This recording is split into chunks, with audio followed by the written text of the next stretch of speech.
Right now, being St David's Day, it's only fitting that we take time to celebrate another legendary Welshman. Who have you gone for, Al? Well, I mean, you've got such a choice. We've gone for Jim Driscoll. Because he is one of boxing's uncrowned kings of the ring, you see, who missed his date with destiny for a very good reason. Ade Depitan gives us a blow-by-blow account.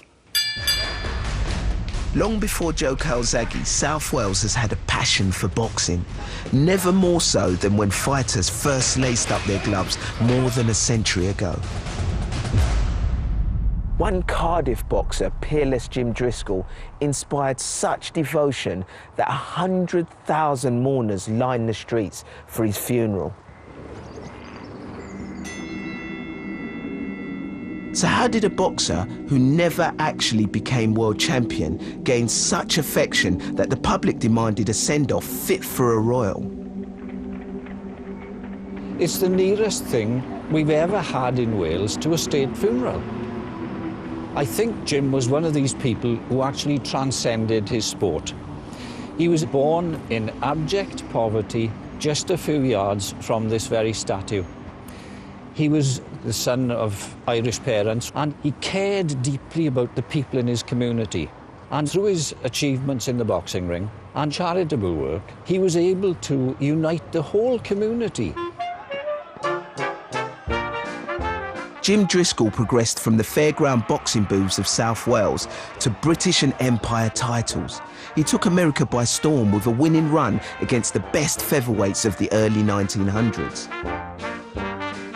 In 1909, he was rewarded with a fight against the formidable world featherweight champion, Abe Attell. Jim Driscoll was so skillful, he gave Abe Attell a boxing lesson. He clearly won 7 of the 10 rounds. The unfortunate thing was you were in the era of no decision contests in America. Unlike this match Jim fought in Britain, the Attell fight was under American no-decision rules, where champions could keep their title as long as they weren't knocked out. And although ringside journalists made Driscoll the clear points winner, Attell stayed on his feet and didn't have to give up the championship. Jim was not world champion in name, but he'd got the better of him on that particular night. There was talk of an immediate rematch. But the rematch date clashed with a promise Driscoll had made to attend a Cardiff orphanage fundraiser. Incredibly, Jim chose to turn down the biggest fight of his career to return home and support the orphanage. If that had happened today, people would have had a completely different reaction. You may get people who'd say that the boxer in question had bottled it, but we can't understand at this distance the kind of poverty that people were experiencing in this area of Cardiff. He was prepared to sacrifice the ultimate achievement in the boxing ring for the people who were dependent, to a large extent, on his efforts on their behalf. The intervention of World War I and poor health meant that Driscoll had missed his last shot at the title.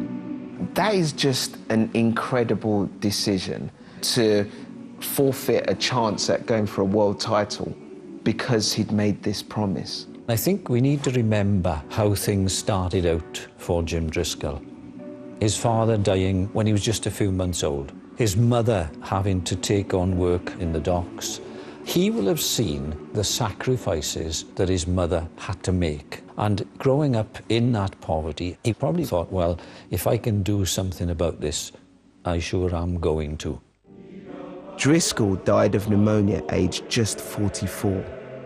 At his funeral procession, thousands upon thousands of men, women and children paid their respects on the streets of Cardiff. Jim Driscoll's fundraising helped the orphanage survive, and in return, they did Driscoll a posthumous favour. The orphanage paid for Jim Driscoll's gravestone and decided to rewrite a little bit of boxing history.